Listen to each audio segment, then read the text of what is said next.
আসসালামু আলাইকুম, সবাই কেমন আছেন? যে যেখান থেকে আমার ভিডিওটি দেখছেন সবাইকে ব্যাপারী মেদি অফিসিয়াল চ্যানেলে স্বাগতম। আজকের মূল বিষয়টি হচ্ছে যে আপনার ফিজির যে ভিসা হয়, ফিজির ভিসা কিভাবে চেক করা যায় বা চেক করার সিস্টেম কী, বা আসলে অরিজিনাল না ডুপ্লিকেট এটা চেনার উপায় কী, এরকম প্রশ্ন অনেকেই করে থাকে। আজকে সেই সকল বিষয় নিয়েই এই ভিডিওটি। অবশ্যই সম্পূর্ণ ভিডিওটি মনোযোগ সহকারে দেখবেন, কারণ আমি আজকে অনেক দিন পর প্রায় ভিডিওটি দিলাম। আসলে ভাই বিদেশে কর্ম করে খাই, তো কাজ করে আসার পরে সময় পাওয়া যায় না বা সময় হয় না, তখন এই জন্য ভিডিও তৈরি করতে পারি না। তাই কিছুদিন গ্যাপে গ্যাপে হয়তো বা আমি ভিডিও দিই, তো আপনারা ক্ষমা দৃষ্টিতে দেখবেন। তো যাই হোক, শুরুতে যে কথাটি বলবো সেটি হচ্ছে যে ভাই, বাংলাদেশে কিন্তু ফিজির ব্যাপারে অনেকেই অনেকভাবে অনেক জায়গায় প্রতারিত হয়। কারণ আমরা সোশ্যাল মিডিয়াতে বা বিভিন্ন জায়গায় ফেসবুকে এই জায়গায় সেই জায়গায় বিজ্ঞাপন দেখে অনেকের কাছে ফাইল জমা দিয়ে অনেকে প্রতারিত হয়েছে। কারণ ডুপ্লিকেট ভিসা দিয়ে দেয়, ঠিক আছে, জাল ভিসা দিয়ে দেয়, এরকম একটা ব্যাপার স্যাপার। তবে ফিজিতে ওয়ার্ক পারমিট ভিসা আসার ক্ষেত্রে অবশ্যই আপনাকে এই বিষয়গুলো লক্ষ্য রাখতে হবে এবং কেয়ারফুল থাকতে হবে। ফিজিতে কিন্তু বর্তমানে ওয়ার্ক পারমিট ভিসা চালু আছে, কিন্তু আপনার যে ভিসাটি হবে, আপনার ভিসাটি কিন্তু ওই যে এরকম সিস্টেমের হবে, স্ক্রিনটা দেখেন, এরকম সিস্টেমের থাকবে, এরকম সিস্টেমের, এবং কি 3 বছরের যেই ওয়ার্ক পারমিট আছে না, যেটাকে আপনার বলা হয় যেরকম যেই দেশে যান, বেশিরভাগ ক্ষেত্রে মিডল ইস্টে 1 বছর ওয়ার্ক পারমিট হয়, কিন্তু ফিজির ক্ষেত্রে কিন্তু 3 বছর ওয়ার্ক পারমিট হয়।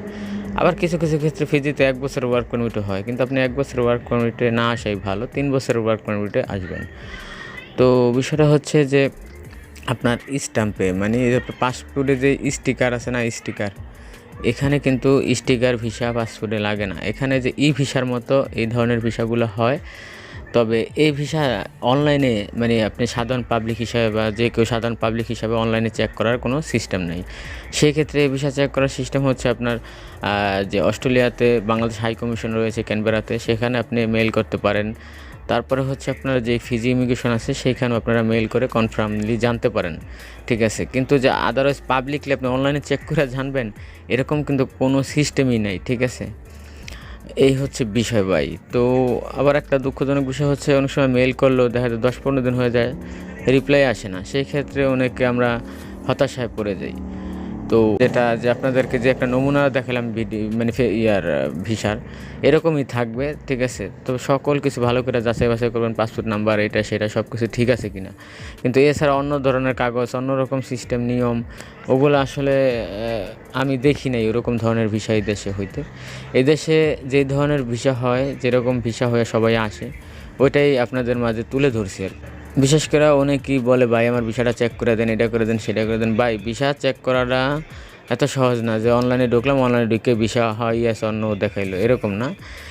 এই ফিজির ভিসাটা চেক করাটা একটা ক্রিটিক্যাল এই জন্যে যে ওই ইমিগ্রেশন থেকে সিদ্ধান্ত না দিলে বা আপনার বাংলাদেশ হাই কমিশন থেকে না জানানো হইলে এটা বোঝা যায় না যে এটা অরিজিনাল নাকি ফেক, ঠিক আছে। সাধারণ পাবলিক এটা চেক করতে পারে না, আর এইটারই সুযোগ অনেক প্রতারকরা কাজে লাগায়, ঠিক আছে। তো এই বিষয়টা অবশ্যই মনোযোগ রাখবেন যে বিশ্বস্ত কোনো মাধ্যম দিয়ে ফিজিতে আসার চেষ্টা করবেন, যারা ফিজিতে আগে পরে লোক পাঠাইছে আগে পরে আর কি, ঠিক আছে, বা যারা লোক পাঠাতে সক্ষম বা যারা বিশ্বস্ত, এরকম মাধ্যম দিয়ে আপনি ফিজিতে আসার চেষ্টা করবেন। নতুবা হয়তো বা আপনি উপতারিত হতে পারেন, ঠিক আছে। কারণ বাংলাদেশে অনেক ভদ্র ভালো দালালুল মাখলুকাত আছে, তো সেই জন্যই আজকে অনেক অনেক ভাই প্রতারিত হয়। কি বলবো আর, দুঃখের কথা। তো যাই হোক, আর ফিজিতে আসার ক্ষেত্রে সবচাইতে গুরুত্বপূর্ণ যে বিষয় সেটা হচ্ছে যে আপনার কন্ট্যাক্ট পেপারটা অবশ্যই ফলো করবেন। ওখানে আপনার বেতন, আপনার ডিউটি, আপনার সকল কিছু কিন্তু উল্লেখ করা থাকে, ঠিক আছে। তো এই কন্ট্যাক্ট পেপারটার দিকে একটা ফোকাস করবেন, এবং যে কোম্পানিতে আসতেছেন সেটা সব কিছুই ওই কন্ট্যাক্ট পেপারে লেখা থাকে। তো আজকের মতো এই পর্যন্ত, সবাই ভালো থাকেন, সুস্থ থাকেন, আল্লাহ হাফেজ।